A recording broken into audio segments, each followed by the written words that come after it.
Hello. In today's lecture, we're going to talk about language families. So I will want to tell you about what language families are, what the relationship is between language family and history of language, and what's its relationship in how languages develop. And finally, I will tell you a little bit about the language families that English, French, Arabic, and other languages belong to.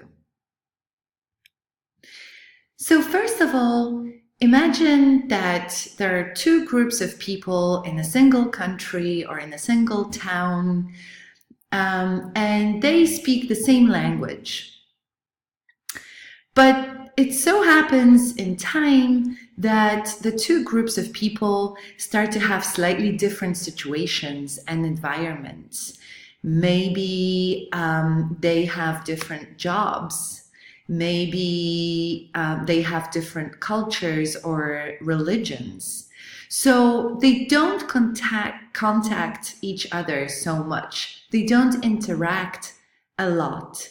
So in this situation, what do you think is going to happen to their language? What's going to happen is that the language spoken in the two groups is going to be slightly different. So the language will change. And these two new versions of this language we will call dialects. And Arabic is a good example of a language with very many dialects.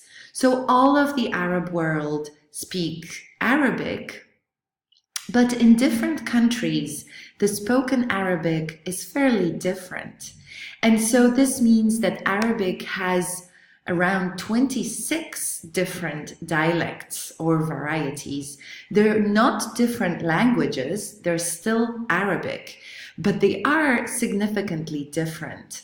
Some are very different. For example, Moroccan Arabic and Gulf Arabic are very different, as I'm sure you know. Some are very similar, but they never become completely different languages, and that's partially thanks to the fact that in all of the countries, people also learn MSA, Modern Standard Arabic. But they are different dialects. And you can see the distribution of different Arabic dialects. They're not strictly assigned to countries, because country borders have been changing over time. But you can see that groups of people who interact tend to speak the same dialect, right? And the further away they are, the more different they are.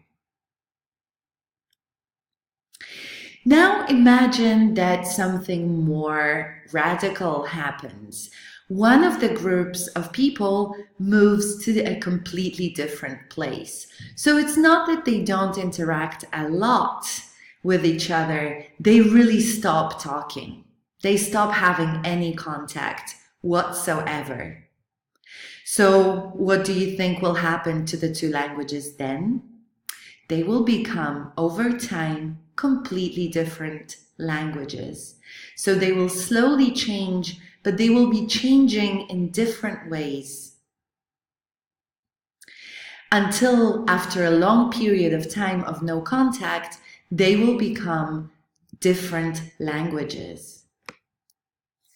So the new languages, the two new languages, we could say are the daughters of the old language, which would be the mother language.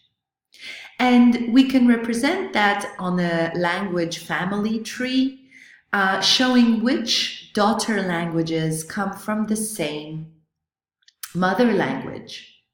And in the world, there are about 30 language families, and they contain over 7,000 languages that we know exist.